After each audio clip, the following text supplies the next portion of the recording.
Seorang wanita berhijab dihina mantan suami dan kekasih barunya di lobi bank. Mereka menertawakan kemiskinannya, hingga terdiam membeku saat tahu wanita yang mereka remehkan adalah pemilik bank itu. Assalamualaikum warahmatullahi wabarakatuh. Kalian dari mana aja nih? Absen yuk, jangan lupa subscribe. Buat yang sudah subscribe, semoga selalu diberkahi kebaikan dan rezeki yang mengalir. Namaku Rania, dan hari itu, dunia terasa begitu berat di pundakku. Hari-hari setelah perceraianku dengan Bima terasa seperti berada di dalam kabut tebal, di mana setiap langkahku dipenuhi dengan ketidakpastian dan rasa sakit. Aku masih mengingat dengan jelas bagaimana hatiku hancur berkeping-keping saat Bima dengan dinginnya mengucapkan kata-kata perpisahan. Tidak ada lagi sisa-sisa cinta di matanya, hanya ada keangkuhan dan penyesalan yang tidak tulus. Selama ini, aku telah menjadi istrinya, pendamping setianya, dan orang yang paling mendukungnya dalam merintis karir. Aku selalu percaya bahwa cinta dan kesetiaan kami akan abadi, tetapi ternyata, kepercayaan itu rapuh seperti kaca yang pecah. Dia pergi meninggalkanku demi wanita lain, seorang rekan kerjanya yang bernama Bella. Bella memiliki segalanya yang menurut Bima tidak aku miliki. Penampilan yang glamor, ambisi yang besar, dan tentu saja, status sosial yang lebih tinggi. Aku, dengan hijab sederhana dan penampilan yang apa adanya, tiba-tiba menjadi sosok yang tidak lagi pantas bersanding dengannya. Bima bilang aku terlalu kuno, terlalu sederhana, dan tidak bisa diajak maju. Hinaan-hinaan itu menusuk relung jiwaku, membuatku mempertanyakan seluruh hidupku. Perceraian itu menjadi pukulan telak bagiku. Aku kehilangan segalanya, termasuk rumah yang kami bangun bersama. Hidupku mendadak hampa. Aku hanya bisa kembali ke rumah orang tuaku, mencoba memulai segalanya dari nol. Namun, di balik semua kehancuran itu, ada sebuah rahasia yang tidak diketahui siapapun, bahkan Bima sekalipun. Selama Bima fokus meniti karir di perusahaan bank, aku diam-diam membangun sebuah bisnis kecil dari nol. Aku menggunakan uang tabunganku, warisan dari almarhum ayahku, dan semua pengetahuan yang aku miliki. Aku memulai dengan bisnis catering rumahan, menjual makanan-makanan lezat kepada tetangga dan kenalan. Dari sana, aku melebarkan sayap ke bisnis properti kecil-kecilan. Aku membeli sebidang tanah, membangun beberapa ruko, dan menyewakannya. Uang yang terus berputar membuatku bisa membeli properti lain, hingga akhirnya aku memiliki beberapa aset yang cukup besar. Semua ini aku lakukan dalam senyap, tanpa sepengetahuan Bima. Aku tidak ingin dia tahu, karena aku ingin membuktikan pada diriku sendiri bahwa aku bisa mandiri, tanpa bergantung padanya. Aku tidak tahu mengapa, tetapi instingku mengatakan untuk merahasiakan semua ini. Ada bisikan di hatiku yang menyuruhku untuk menyimpan rahasia itu rapat-rapat. Bima terlalu angkuh, dia selalu meremehkan apa yang aku lakukan. Baginya, semua pencapaiannya adalah berkat dirinya sendiri, bukan karena dukungan atau peran dariku. Dia bahkan pernah mengejekku, mengatakan bahwa aku hanya bisa memasak dan mengurus rumah, tidak lebih. Kata-kata itu begitu menyakitkan, dan aku bersumpah dalam hati untuk membuktikan bahwa dia salah. Hingga suatu hari, sebuah amplop coklat tiba di tanganku. Itu adalah surat resmi dari sebuah bank besar. Awalnya aku merasa gugup. Apakah ada masalah dengan salah satu propertiku? Aku membuka surat itu dengan tangan gemetar. Setelah membaca isinya, mataku membulat, dan jantungku berdegup kencang. Surat itu berisi undangan pertemuan dengan direktur utama bank tersebut. Tidak ada penjelasan lebih lanjut, hanya permohonan agar aku datang pada tanggal dan waktu yang tertera. Rasa penasaran dan kecemasan bercampur aduk. Aku tidak tahu mengapa seorang direktur utama bank ingin bertemu denganku. Apakah ini terkait dengan investasiku? Aku telah banyak berinvestasi dalam berbagai instrumen keuangan, tetapi aku selalu melakukannya melalui perantara. Aku tidak pernah berhubungan langsung dengan pihak bank. Surat itu membuatku merasa ada sesuatu yang besar sedang terjadi, sesuatu yang akan mengubah hidupku. Malam harinya, aku tidak bisa tidur. Pikiranku terus-menerus memikirkan surat itu. Aku mencoba mencari informasi di internet tentang bank tersebut, tetapi tidak ada yang bisa menjelaskan mengapa mereka ingin menemuiku secara langsung. Aku merasa tidak nyaman, tetapi aku tahu aku tidak bisa menghindarinya. Aku harus datang dan mencari tahu apa yang sebenarnya terjadi. Mungkin ini adalah takdir yang menuntunku pada jalan yang baru. Aku memandang diriku di cermin. Seorang wanita berhijab sederhana, dengan wajah yang masih menyimpan sisa-sisa kepahitan dari masa lalu. Rambutku tertutup kain, tetapi tidak bisa menyembunyikan kekuatan yang mulai tumbuh di dalam diriku. Aku telah berjuang begitu keras untuk bangkit, untuk menata kembali hidupku. Aku tidak akan membiarkan siapapun meremehkanku lagi, termasuk Bima dan Bella. Aku akan menghadapi tantangan ini dengan kepala tegak. Aku menyiapkan pakaian sederhana untuk pertemuan besok. Sebuah tunik panjang dan rok hitam, dengan hijab yang rapi. Aku tidak ingin tampil mencolok, karena aku tidak ingin menarik perhatian yang tidak perlu. Aku ingin tetap menjadi diriku sendiri, Rania yang sederhana. Namun, di balik kesederhanaan itu, ada tekad yang kuat, tekad untuk membuktikan bahwa harga diri dan martabat tidak bisa dibeli dengan kekayaan atau penampilan luar. Aku berjanji pada diriku sendiri bahwa aku akan menjadi wanita yang lebih kuat. Aku tidak akan lagi menangis karena Bima. Dia telah memilih jalannya, dan aku harus memilih jalanku sendiri. Meskipun jalanku penuh dengan rintangan, aku tahu aku tidak sendirian. Ada Allah yang selalu bersamaku, yang memberiku kekuatan untuk terus melangkah. Aku percaya bahwa setelah badai pasti akan ada pelangi. Dan aku berharap, pelangi itu akan segera datang. Surat itu adalah petunjuk, sebuah undangan untuk babak baru dalam hidupku. Aku tidak tahu apa yang akan terjadi besok, tetapi aku siap menghadapinya. Aku akan datang ke bank itu dengan hati yang penuh keyakinan dan keberanian. Aku akan menunjukkan pada mereka bahwa seorang wanita berhijab sepertiku bisa menjadi sosok yang tangguh dan tidak bisa diremehkan. Aku akan menulis ulang kisah hidupku dengan babak-babak yang penuh dengan kebahagiaan dan kesuksesan. Dengan hati yang berdebar, aku menyimpan surat itu di dalam tas. Aku berusaha menenangkan diri. Besok adalah hari besar, dan aku harus tampil prima. Tidak peduli apa yang akan terjadi, aku akan menghadapinya dengan senyuman.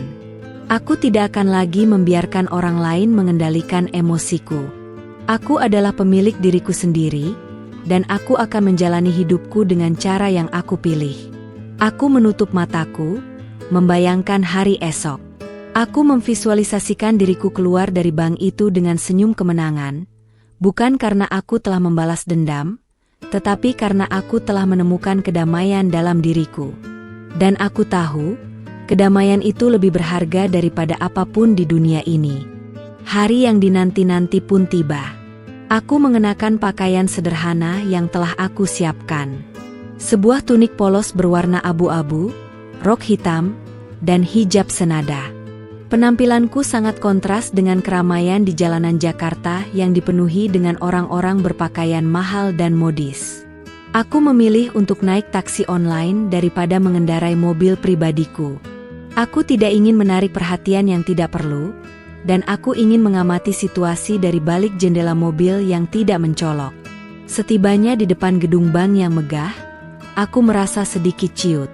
Gedung pencakar langit itu menjulang tinggi, dengan kaca-kaca berkilau yang memantulkan sinar matahari. Logo banknya terlihat begitu besar dan berwibawa. Aku menghela napas panjang, mencoba menenangkan diri. Ini bukan waktunya untuk merasa kecil. Aku datang ke sini karena undangan resmi, dan aku harus bersikap profesional. Aku melangkah keluar dari taksi, berjalan dengan langkah mantap menuju pintu utama. Begitu masuk, suasana di dalam lobi sangat ramai. Para nasabah silih berganti, dan para staf bank dengan sigap melayani. Aku berjalan menuju meja resepsionis, Tetapi langkahku terhenti saat mataku menangkap sosok yang sangat aku kenal. Jantungku serasa jatuh ke dasar perut. Di seberang lobi, di area VIP, berdiri Bima dan Bella. Mereka tampak serasi dalam balutan pakaian kerja yang elegan dan mahal. Bima mengenakan setelan jas yang pas di tubuhnya, sementara Bella mengenakan dress selutut berwarna merah yang mencolok. Mereka berdua tampak begitu bahagia, tertawa dan bercanda sambil memegang map berisi dokumen.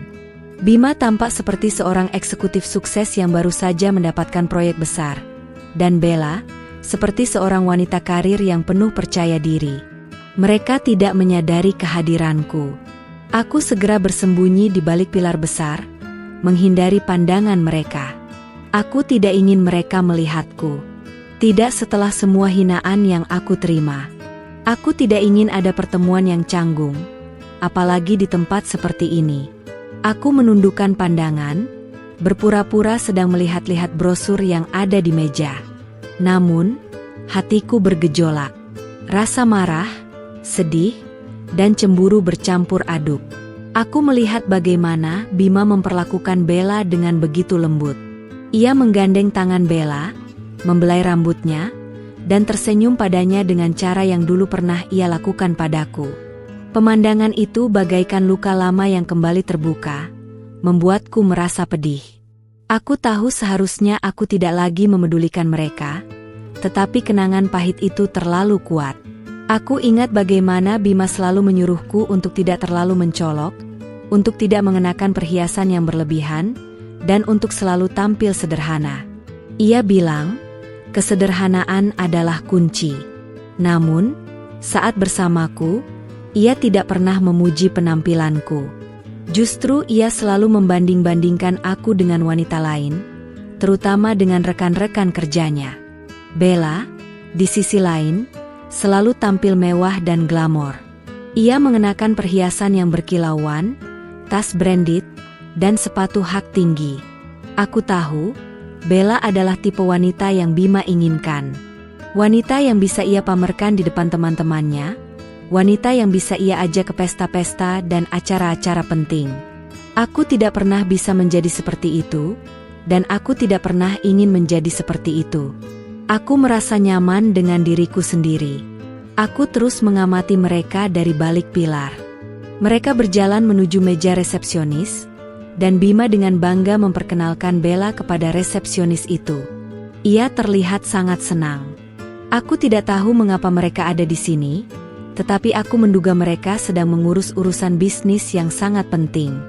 Bima adalah seorang manajer senior di perusahaannya, jadi wajar jika ia sering berurusan dengan bank. Tiba-tiba, mata Bima dan Bella tertuju padaku. Mereka menyipitkan mata, seolah tidak percaya dengan apa yang mereka lihat. Bella menunjuk ke arahku, dan Bima mengalihkan pandangannya, seolah-olah ia sedang melihat sesuatu yang menjijikkan. Seketika, senyum di wajah mereka menghilang. Mereka saling berbisik, dan aku bisa melihat bibir mereka bergerak, mengucapkan namaku. Rasa takut dan malu menyeruak. Aku ingin lari, tetapi kakiku terasa seperti terpaku di tempat. Aku tahu, aku tidak bisa menghindar lagi. Pertemuan yang tidak terduga ini sudah terjadi, dan aku harus menghadapinya. Aku menarik napas dalam-dalam, mencoba menguatkan hati. Aku tidak boleh terlihat lemah di depan mereka. Aku harus menunjukkan pada mereka bahwa aku telah bangkit, bahwa aku tidak lagi menjadi Rania yang mudah dihancurkan. Bima dan Bella berjalan mendekatiku, dengan senyum sinis di wajah mereka.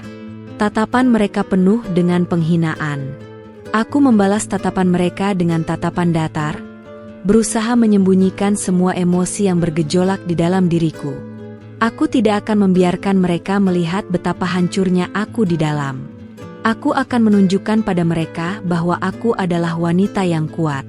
Ini adalah saat yang paling aku takuti. Momen di mana aku akan berhadapan dengan masa laluku. Momen di mana aku akan menghadapi dua orang yang telah menghancurkan hidupku.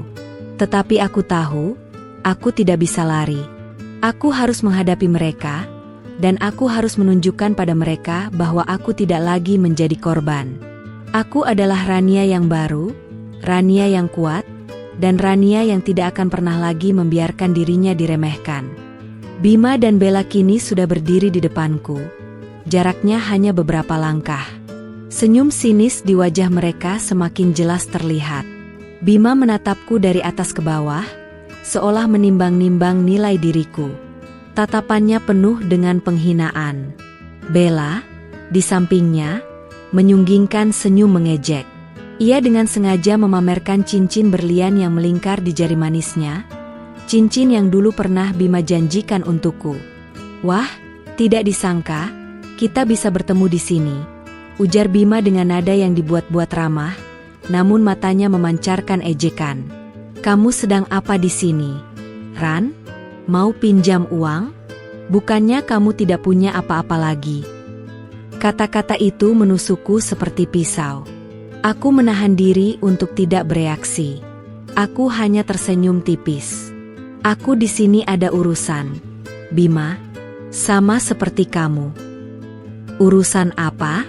Urusan mengambil sisa-sisa harta yang tidak seberapa? Kasihan sekali. Timpal Bella dengan suara yang lantang, menarik perhatian beberapa nasabah yang berada di sekitar kami. Ia sengaja membuat suaranya keras agar semua orang mendengar. Beda sekali dengan kami. Kami di sini untuk mengurus investasi besar, bukan recehan. Aku melihat beberapa pasang mata melirik ke arah kami. Aku bisa merasakan pipiku memerah karena malu. Bima memandangiku dengan tatapan meremehkan. Pakaianmu, Ran, masih saja seperti ini. Tidak ada bedanya dengan dulu. Kamu tidak pernah berubah. Memangnya kenapa dengan penampilanku? Tanyaku, berusaha menjaga nada suaraku tetap tenang. Aku nyaman dengan diriku sendiri. Tentu saja kamu nyaman, sahut Bella dengan tawarnya. Karena kamu tidak tahu bagaimana rasanya memiliki barang-barang mewah. Lihat tasku, Ran. Ini tas dari Paris. Harganya lebih mahal dari semua pakaianmu digabung. Ia mengangkat tas tangannya, memamerkannya padaku. Dan ini, cincin ini, Bima memberikannya padaku. Beda dengan cincin yang dulu ia berikan padamu. Aku melihat Bima tersenyum bangga saat Bella memamerkan cincinnya.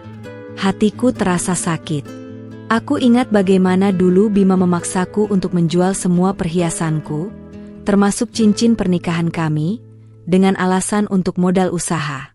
Ia bilang, cinta sejati tidak butuh perhiasan, Ran. Tetapi kini, ia memberikan cincin berlian yang jauh lebih besar kepada wanita lain. Ia adalah seorang munafik. Sudahlah, sayang, kata Bima kepada Bella, tidak perlu berurusan dengan orang-orang seperti dia. Kita harus segera bertemu manajer. Waktu kita terlalu berharga untuk dihabiskan dengan orang yang tidak selevel. Bella mengangguk setuju. Betul. Ayo, Bima. Nanti kita terlambat. Mereka berdua berjalan menjauhiku, tetapi sebelum itu, Bima sempat berbisik padaku, lihatlah dirimu, Ran. Kamu seperti bayangan di masa lalu. Berhentilah mengikutiku. Teman-temanku melihatmu dan mereka menertawakanku. Kata-katanya sangat menusuk, lebih dari kata-kata Bella. Aku menahan air mata yang hampir menetes. Aku tidak tahu mengapa ia harus melakukan ini.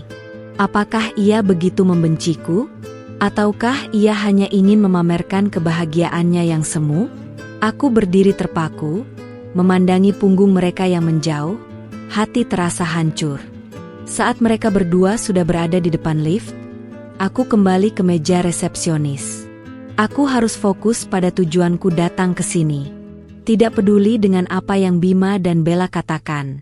Yang penting adalah aku tidak akan pernah lagi membiarkan diriku diremehkan oleh mereka. Aku akan menunjukkan pada mereka bahwa aku telah berubah, bahwa aku bukan lagi Rania yang dulu mereka kenal. Aku mendekati resepsionis dan menyebutkan namaku. Maaf, saya Rania. Saya ada janji dengan Bapak Direktur Utama. Resepsionis itu tersenyum ramah. Oh, Ibu Rania. Sudah kami tunggu. Mari saya antar. Ia berdiri dari mejanya dan berjalan ke arah lift. Aku mengikutinya dengan langkah ragu. Lift terbuka, dan di dalamnya, Bima dan Bella masih berada di sana. Mereka menatapku dengan tatapan terkejut. Bella memandangiku dengan pandangan bingung, seolah mencoba mencerna apa yang ia lihat. "Ada apa ini?" tanya Bima dengan nada yang tidak percaya. "Kenapa kamu ada di sini, Ran?" Aku tidak menjawab. Resepsionis itu mengangguk padaku dan tersenyum. "Mari, Ibu Rania." Aku melangkah masuk ke dalam lift, dan resepsionis itu menekan tombol lantai paling atas. Bima dan Bella masih berdiri di sana, terdiam, tidak bisa berkata-kata. Mereka memandangiku dengan tatapan yang penuh dengan keheranan. Aku tahu, mereka pasti bertanya-tanya mengapa seorang wanita berhijab sederhana sepertiku bisa berada di lift yang sama dengan mereka, apalagi menuju lantai yang sama, lantai direktur. Aku membalas tatapan mereka dengan tatapan datar.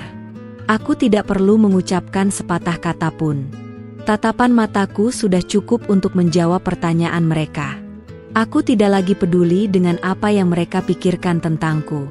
Yang aku pedulikan adalah diriku sendiri dan tujuan hidupku. Keheningan di dalam lift terasa mematikan.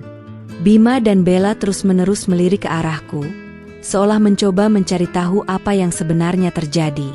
Mereka tidak bisa menyembunyikan kebingungan di wajah mereka. Tatapan mereka yang awalnya sinis kini berubah menjadi tatapan penuh tanda tanya.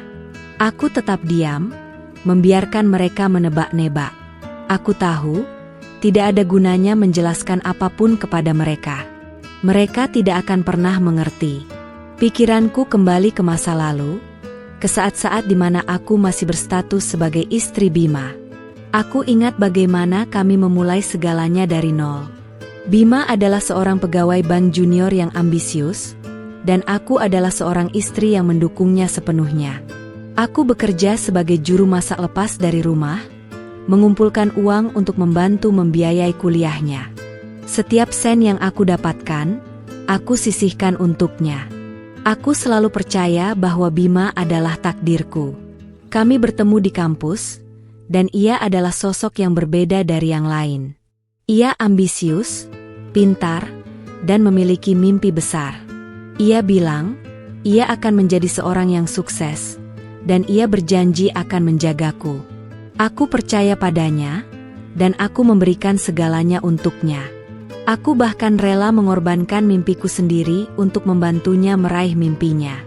Aku ingat bagaimana ia selalu membanggakan dirinya di depan teman-temannya. Ia bilang, ia memiliki seorang istri yang sangat baik. Rania adalah wanita yang sempurna, katanya.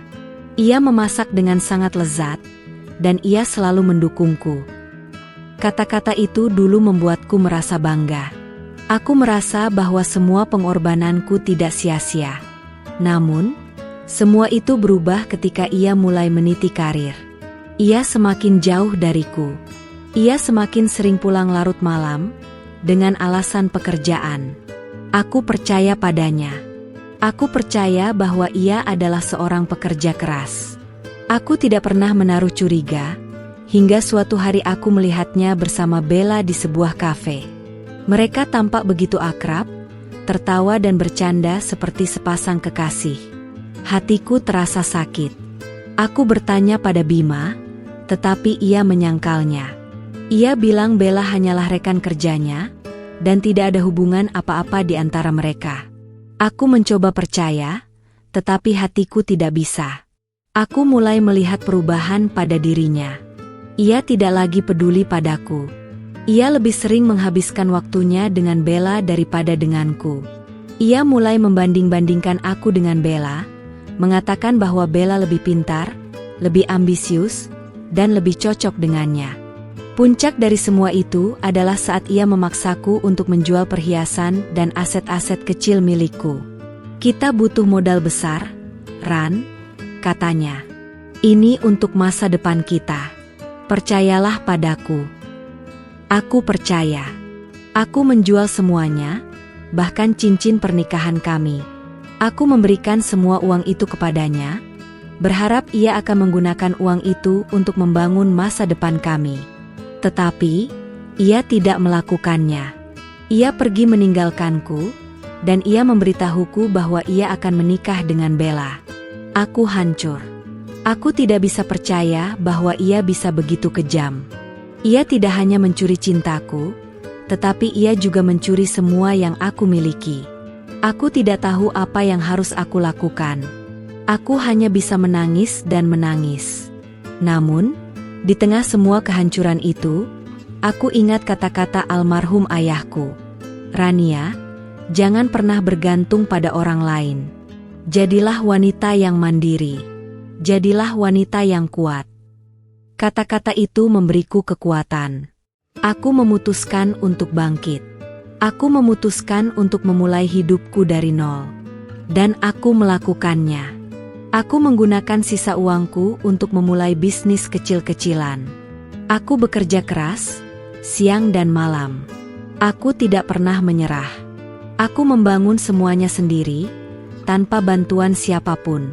Aku melakukan semua ini bukan untuk membalas dendam pada Bima, tetapi untuk membuktikan pada diriku sendiri bahwa aku bisa menjadi wanita yang kuat dan mandiri.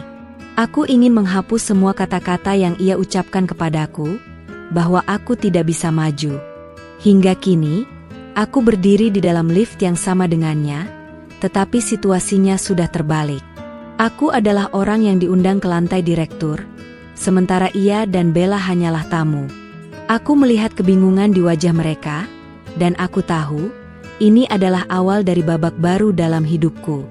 Babak di mana aku akan membuktikan pada mereka bahwa aku bukan lagi Rania yang dulu mereka kenal, Rania yang lemah dan mudah dihancurkan. Aku adalah Rania yang baru, Rania yang kuat dan tangguh. Lift tiba di lantai paling atas. Pintu terbuka, dan kami berdua melangkah keluar. Resepsionis itu menunjuk ke sebuah ruangan yang megah. "Silakan, Ibu Rania." Beliau sudah menunggu. Aku berjalan dengan langkah mantap menuju ruangan itu. Bima dan Bella hanya bisa melihatku dari belakang. Mereka saling berbisik, mencoba mencari tahu apa yang sebenarnya terjadi. Aku tidak peduli.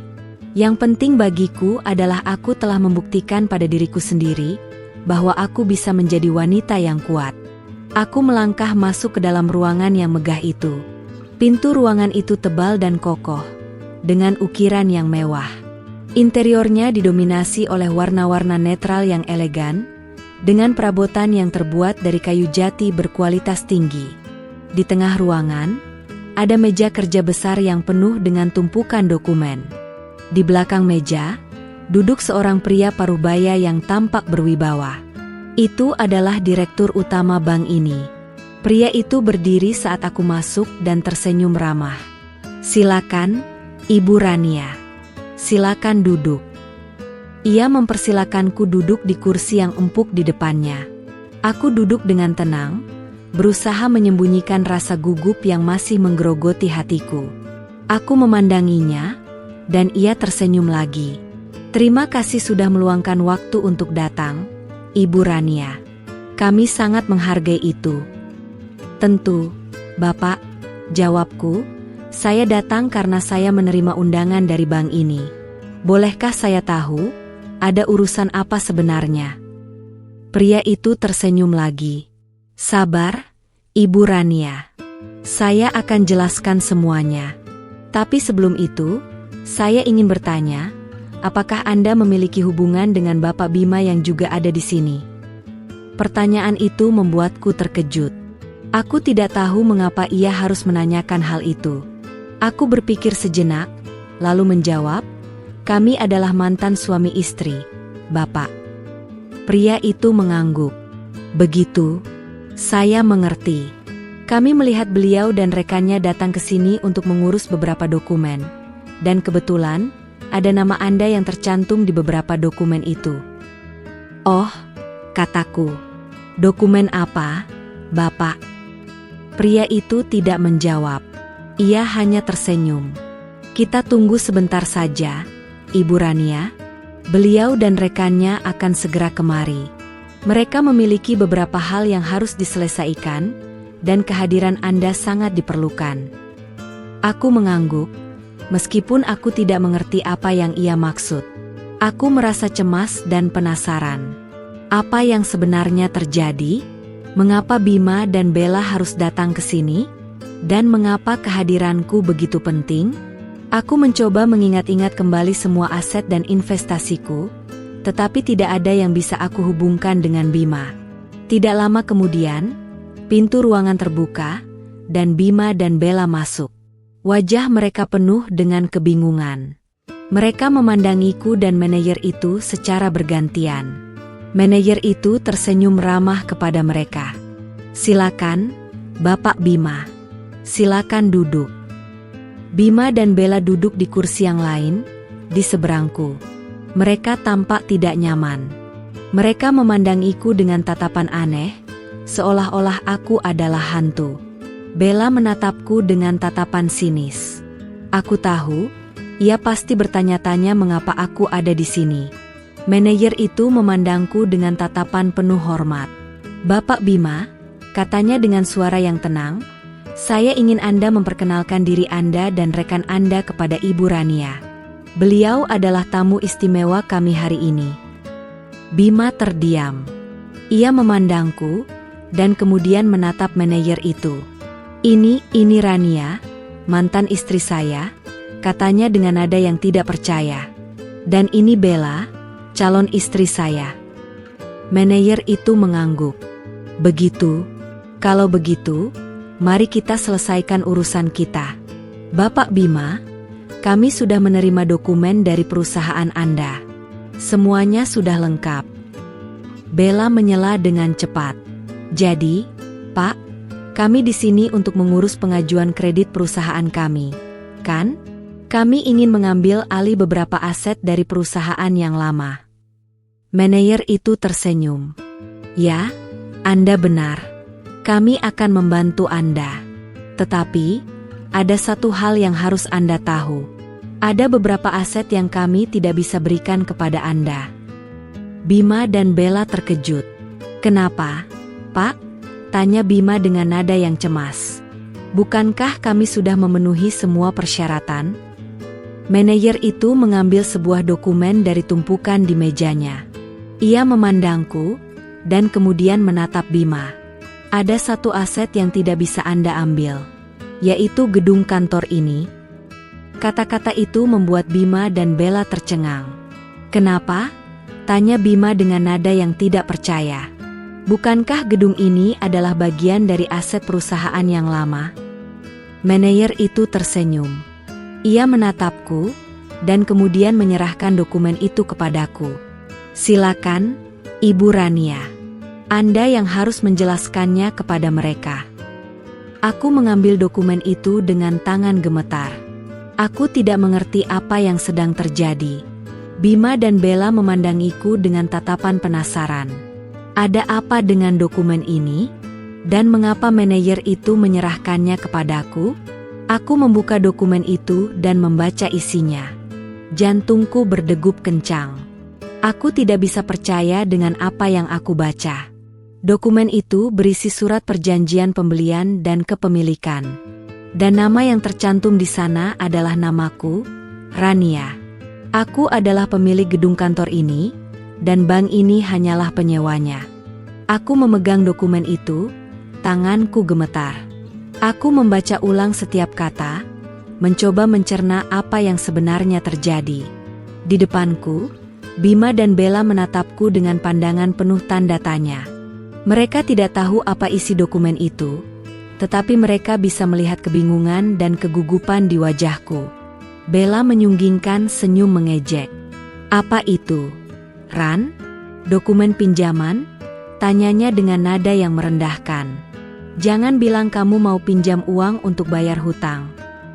Aku tidak menjawab. Aku hanya menatap dokumen itu. Aku tidak mengerti mengapa dokumen ini ada di tanganku. Aku tidak ingat pernah membeli gedung ini. Aku hanya ingat bahwa aku pernah berinvestasi di beberapa instrumen properti, tetapi tidak pernah secara langsung. Aku memandang manajer itu, mencari jawaban di matanya. Manajer itu tersenyum. Apakah ada yang salah, Ibu Rania? Bukankah itu dokumen kepemilikan Anda? Pertanyaan itu membuat Bima dan Bella terkejut. Mereka saling berpandangan, mencoba memahami apa yang sedang terjadi. Kepemilikan apa, Pak? Tanya Bima dengan nada yang tidak percaya. Ini gedung kantor, bukan properti biasa. Mana mungkin Rania bisa memilikinya? Bella tertawa renyah. Jangan bercanda, Pak. Mana mungkin seorang wanita seperti Rania bisa memiliki gedung sebesar ini? Mungkin ia hanya salah kirim dokumen. Manajer itu menggelengkan kepalanya. Saya tidak bercanda, Nona Bella. Dokumen ini adalah dokumen yang valid. Ibu Rania adalah pemilik sah gedung ini. Kata-kata itu membuat Bima dan Bella terdiam. Mereka memandangiku dengan tatapan yang penuh dengan keheranan. Mereka tidak bisa percaya dengan apa yang mereka dengar. Aku juga tidak bisa percaya. Aku tahu, ada sesuatu yang tidak aku ketahui. Manajer itu menjelaskan, beberapa tahun yang lalu, Ibu Rania berinvestasi di sebuah perusahaan properti. Perusahaan itu adalah anak perusahaan dari bank ini.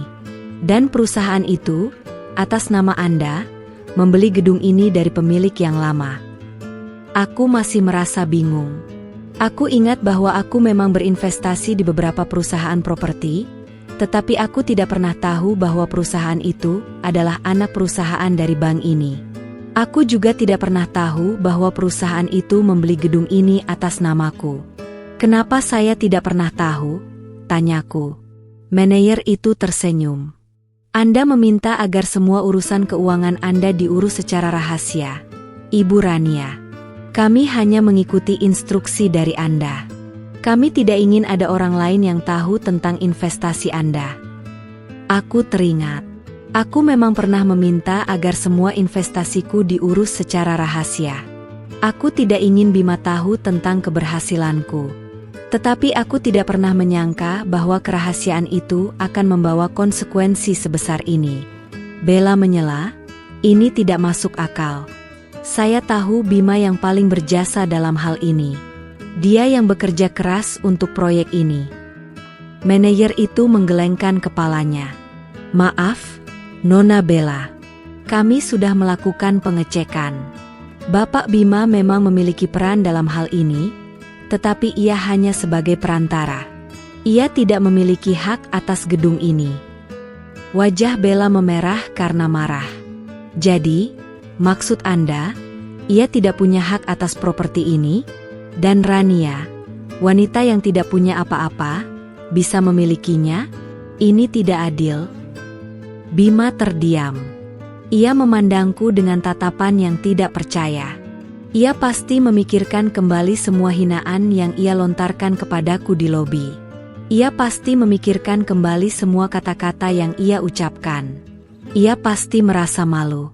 Aku memandanginya, dan aku bisa melihat penyesalan di matanya. Penyesalan yang tidak tulus. Ia tidak menyesali apa yang ia lakukan padaku, tetapi ia menyesali bahwa ia tidak tahu bahwa aku memiliki aset sebesar ini. Ia adalah seorang yang serakah, dan ia hanya peduli dengan uang. Aku mengambil napas dalam-dalam. Aku harus tetap tenang. Aku tidak boleh membiarkan emosiku mengendalikan diriku. Aku harus menunjukkan pada mereka bahwa aku adalah wanita yang kuat dan bermartabat. Aku tidak akan membalas dendam dengan cara yang sama seperti mereka. Aku akan membalas dendam dengan cara yang lebih berkelas. Keheningan yang mencekam memenuhi ruangan. Bima dan Bella menatapku, mata mereka membelalak tidak percaya. Seolah-olah mereka baru saja melihat hantu. Manajer itu, dengan senyum yang sulit diartikan, mengamati reaksi mereka. Ia mengambil napas panjang, seolah ingin memberikan pernyataan yang akan memecahkan keheningan itu. Maaf, Bapak Bima, Nona Bella, kata manajer itu, suaranya terdengar jelas dan penuh wibawa. Sepertinya ada kesalahpahaman di sini. Saya ingin meluruskan beberapa hal. Pertama, Ibu Rania bukan hanya pemilik gedung kantor ini. Beliau adalah pemegang saham mayoritas dari perusahaan properti yang membeli gedung ini. Kedua, perusahaan properti itu adalah perusahaan induk yang menaungi beberapa perusahaan lain, termasuk bank ini. Kata-kata itu bagaikan petir di siang bolong. Aku sendiri terkejut. Jadi, bukan hanya gedung ini yang menjadi milikku, tetapi juga perusahaan induk yang memiliki bank ini? Aku tidak pernah tahu. Aku hanya menginvestasikan uangku, dan aku tidak pernah memedulikan detailnya. Bima dan Bella terdiam. Mereka tidak bisa berkata-kata. Mereka memandang manajer itu dengan tatapan kosong, mencoba mencerna informasi yang baru saja mereka dengar. Bima membuka mulutnya, tetapi tidak ada kata-kata yang keluar. Bibirnya hanya bergetar. Bella, di sampingnya, memegang tangannya, matanya penuh dengan rasa takut. Jadi, maksud Anda? Tanya Bella dengan suara yang gemetar. Manajer itu tersenyum. Begini saja, Nona Bella. Singkatnya, semua urusan keuangan dan bisnis yang terkait dengan perusahaan ini harus melalui persetujuan Ibu Rania, termasuk pengajuan kredit perusahaan Bapak Bima. Seketika, wajah Bima dan Bella berubah pucat. Mereka saling berpandangan, seolah-olah mereka baru menyadari bahwa mereka telah melakukan kesalahan besar. Mereka telah menghina dan meremehkanku, tanpa tahu bahwa aku memiliki kekuasaan atas hidup mereka. Mereka telah mengejekku, tanpa tahu bahwa aku adalah pemilik dari tempat di mana mereka meminta bantuan. Aku tetap diam. Aku tidak perlu mengatakan apapun. Kebenaran yang terungkap sudah cukup untuk membuat mereka terdiam. Aku memandang Bima, dan aku melihat penyesalan yang tidak tulus di matanya. Ia tidak menyesali apa yang ia lakukan padaku, tetapi ia menyesali bahwa ia telah kehilangan kesempatan besar. Ia pasti memikirkan kembali semua hinaan yang ia lontarkan kepadaku di lobi. Aku mengambil napas dalam-dalam, dan aku tersenyum. Ini adalah senyum yang tulus. Senyum kemenangan, bukan karena aku telah membalas dendam, tetapi karena aku telah menemukan kedamaian dalam diriku. Aku tidak perlu membalas dendam dengan cara yang sama seperti mereka. Aku tidak perlu memamerkan kekayaanku. Kekayaanku sudah cukup untuk membuat mereka terdiam. Bella, yang sedari tadi terlihat sombong, kini menundukkan kepalanya. Ia tidak berani menatapku. Ia merasa malu, dan ia pasti bertanya-tanya mengapa ia harus menghinaku. Ia tidak tahu bahwa kehormatan dan martabat lebih berharga daripada kekayaan. Ia tidak tahu bahwa kebahagiaan sejati tidak bisa dibeli dengan uang. Manajer itu melanjutkan, jadi, Bapak Bima, Nona Bella, saya akan tanyakan ini kepada Ibu Rania. Apakah Anda akan menyetujui pengajuan kredit mereka? Bima dan Bella memandangku dengan tatapan penuh harap. Mereka pasti berharap bahwa aku akan mengangguk, bahwa aku akan memberikan mereka kesempatan. Tetapi aku tidak bisa. Aku tidak bisa memberikan kesempatan kepada dua orang yang telah menghancurkan hidupku. Aku memandang mereka, dan aku tersenyum. Maaf, Bapak, kataku kepada manajer itu, saya tidak akan menyetujui pengajuan kredit mereka. Saya tidak ingin berurusan dengan orang-orang yang tidak menghargai orang lain. Kata-kata itu membuat Bima dan Bella terkejut. Mereka tidak bisa percaya dengan apa yang mereka dengar. Mereka pasti berpikir bahwa aku akan memberikan mereka kesempatan. Tetapi aku tidak. Aku tahu, aku harus tegas. Aku tidak boleh membiarkan mereka memanfaatkan kebaikan hatiku. Tapi, Rania, ujar Bima, suaranya gemetar. Ini adalah proyek besar kami. Kami sudah bekerja keras untuk ini. Aku memandang Bima, dan aku menggelengkan kepalaku. Maaf, Bima, kataku, tetapi kamu sudah mengambil keputusanmu. Kamu sudah menghancurkan hidupku, dan kamu harus menghadapi konsekuensinya. Kata-kata itu membuat Bima terdiam. Ia tidak bisa berkata apa-apa. Ia hanya bisa menatapku, matanya penuh dengan penyesalan. Aku tahu, penyesalan itu tidak tulus. Ia hanya menyesali bahwa ia telah kehilangan kesempatan besar. Tetapi aku tidak peduli. Yang penting bagiku adalah aku telah membuktikan pada diriku sendiri bahwa aku bisa menjadi wanita yang kuat dan bermartabat. Keheningan yang canggung kembali menyelimuti ruangan. Bima dan Bella memandangku dengan tatapan putus asa. Kata-kataku barusan bagaikan palu godam yang menghantam ego mereka. Bima, yang tadi begitu angkuh, kini menundukkan kepala. Ia tidak berani menatap mataku. Bella, yang tadi begitu sombong, kini terlihat pucat pasi. Ia memegang tangannya, seolah mencoba menenangkan diri.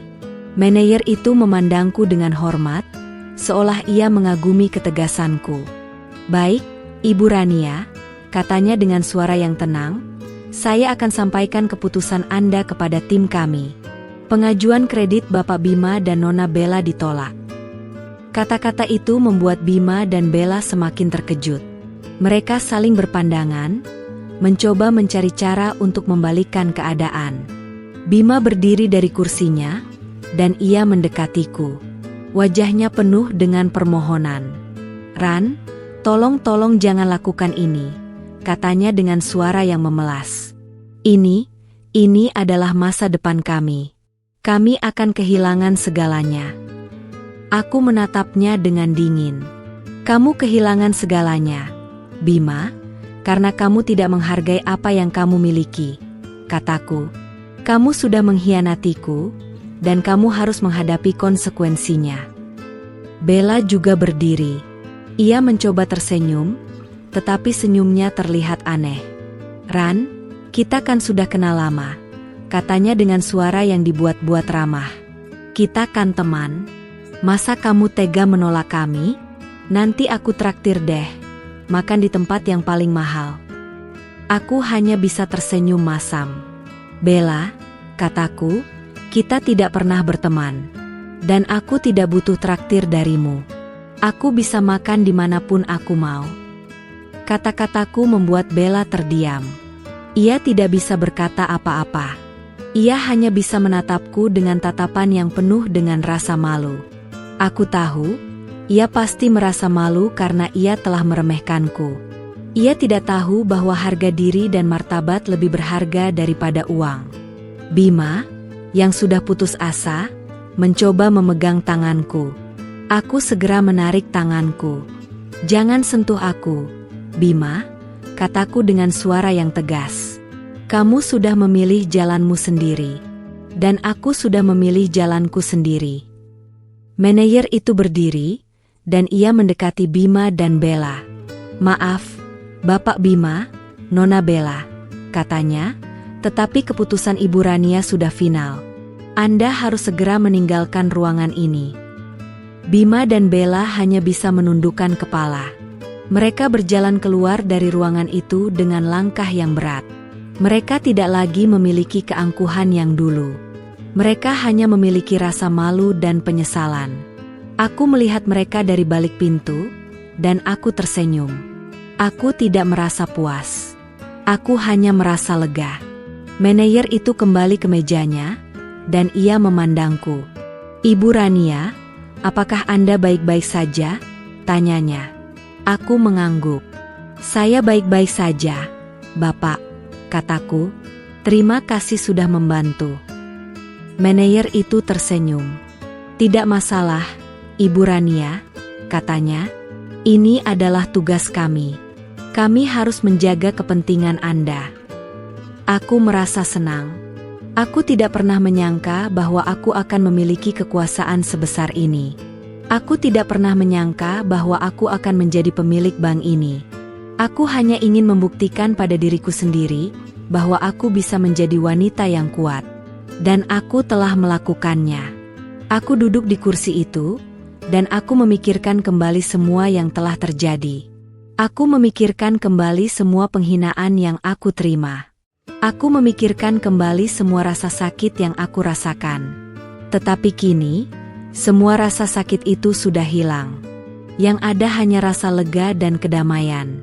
Aku tidak lagi membiarkan diriku dihancurkan oleh mereka. Aku adalah wanita yang kuat dan bermartabat. Manajer itu memberiku beberapa dokumen untuk ditandatangani. Aku menandatangani semuanya dengan tangan yang tenang. Aku tahu, ini adalah awal dari babak baru dalam hidupku. Babak di mana aku akan menjadi wanita yang lebih sukses, lebih bahagia, dan lebih bermartabat. Aku akan menjalani hidupku dengan caraku sendiri, tanpa peduli dengan apa yang orang lain pikirkan tentangku. Dan aku tahu, Bima dan Bella tidak akan pernah bisa melupakan hari ini. Hari di mana seorang wanita berhijab sederhana, yang mereka hina dan remehkan, membuktikan pada mereka bahwa ia adalah pemilik bank ini. Hari di mana mereka terdiam, dan hari di mana aku menemukan kedamaian dalam diriku. Setelah Bima dan Bella pergi, suasana di ruangan direktur kembali tenang. Aku masih duduk di sana, memandang keluar jendela, menatap pemandangan kota Jakarta dari ketinggian. Pikiranku berkelana, mencerna semua yang baru saja terjadi. Rasanya seperti mimpi, sebuah cerita yang terlalu indah untuk menjadi kenyataan. Namun, dokumen-dokumen di depanku adalah bukti nyata. Aku, Rania, adalah pemilik bank ini. Manajer itu kembali ke mejanya, dan ia tersenyum padaku. Ibu Rania, ini adalah dokumen-dokumen yang harus Anda tanda tangani untuk mengesahkan beberapa hal. Kami sudah mempersiapkan semuanya. Aku mengambil dokumen itu dan mulai membacanya satu persatu. Isinya adalah tentang kepemilikan saham, penunjukan dewan direksi baru, dan beberapa rencana strategis untuk masa depan bank. Aku tidak pernah tahu bahwa semua ini telah direncanakan untukku. Aku hanya tahu bahwa aku telah menginvestasikan uangku, dan aku tidak pernah memedulikan detailnya. Maaf, Pak, kataku kepada manajer itu, saya tidak mengerti mengapa semua ini ada di tangan saya. Saya hanya menginvestasikan uang saya. Saya tidak pernah meminta untuk menjadi pemilik bank ini. Manajer itu tersenyum. Ibu Rania, Anda adalah investor terbesar di perusahaan ini. Anda adalah pemegang saham mayoritas. Dan berdasarkan anggaran dasar perusahaan, pemegang saham mayoritas memiliki hak untuk mengambil alih kendali. Kami hanya mengikuti prosedur yang ada. Aku terdiam. Aku tidak tahu harus berkata apa. Aku merasa campur aduk antara rasa bangga dan rasa takut. Bangga karena aku telah mencapai sesuatu yang besar. Dan takut karena aku tidak tahu apakah aku bisa mengelola semua ini. Aku adalah seorang juru masak, bukan seorang pengusaha. Manajer itu seolah membaca pikiranku. Ibu Rania, Anda tidak perlu khawatir. Kami akan membantu Anda. Kami akan memberikan Anda pelatihan, dan kami akan membantu Anda mengelola semua ini. Aku memandang manajer itu, dan aku tersenyum. Terima kasih, Pak, kataku, tetapi saya tidak ingin mengambil alih kendali. Saya hanya ingin menjadi investor. Saya tidak ingin menjadi pemilik. Kata-kataku membuat manajer itu terkejut. Tapi, Ibu Rania, ini adalah kesempatan besar, katanya. Anda bisa menjadi salah satu wanita terkaya di Indonesia. Aku menggelengkan kepalaku. Saya tidak peduli dengan kekayaan, Pak, kataku. Saya hanya peduli dengan harga diri dan martabat. Dan saya sudah membuktikan pada diri saya sendiri bahwa saya bisa menjadi wanita yang kuat dan bermartabat. Manajer itu memandangku, dan ia tersenyum. Baik, Ibu Rania, kami akan menghormati keputusan Anda. Tetapi kami akan tetap memberikan Anda semua laporan keuangan, dan kami akan tetap memberikan Anda laporan tentang kemajuan bank ini. Aku mengangguk. Terima kasih, Pak, kataku. Saya akan tetap memantau semua ini. Dan jika ada hal yang tidak saya sukai, saya akan mengambil tindakan. Manajer itu tersenyum. Tentu, Ibu Rania, katanya. Kami akan selalu siap melayani Anda. Aku berdiri dari kursi, dan aku berjalan menuju pintu. Sebelum aku keluar, Aku menoleh ke belakang, dan aku melihat manajer itu menundukkan kepalanya kepadaku. Aku tahu, ia menghormatiku. Ia menghormati keputusanku untuk tidak menjadi wanita yang serakah. Aku keluar dari ruangan itu, dan aku berjalan di lorong. Aku melihat beberapa staf bank menatapku dengan tatapan penuh hormat. Mereka pasti sudah mendengar kabar itu. Aku tersenyum pada mereka, dan mereka membalas senyumanku. Aku merasa nyaman. Aku merasa bahwa aku berada di tempat yang benar. Aku berjalan menuju lift, dan aku melihat Bima dan Bella sedang menunggu di sana. Mereka tidak berani menatapku. Mereka hanya menundukkan kepala. Aku masuk ke dalam lift, dan aku menekan tombol lantai dasar. Aku tidak mengatakan apapun kepada mereka. Aku hanya berdiri di sana, menatap cermin. Di dalam lift, aku melihat bayangan diriku. Seorang wanita berhijab sederhana, dengan wajah yang damai. Aku tidak lagi merasa takut. Aku tidak lagi merasa malu. Aku adalah Rania yang baru, Rania yang kuat, dan Rania yang tidak akan pernah lagi membiarkan dirinya diremehkan. Kisahku dengan Bima dan Bella berakhir di lobi bank itu. Aku melangkah keluar dengan kepala tegak, meninggalkan mereka yang masih terdiam dalam rasa malu dan penyesalan. Keputusan untuk tidak mengambil alih kendali bank itu sudah final. Aku tidak butuh gelar atau kekuasaan untuk membuktikan diriku. Aku hanya butuh kedamaian dan harga diri. Meskipun demikian, hidupku berubah total setelah hari itu.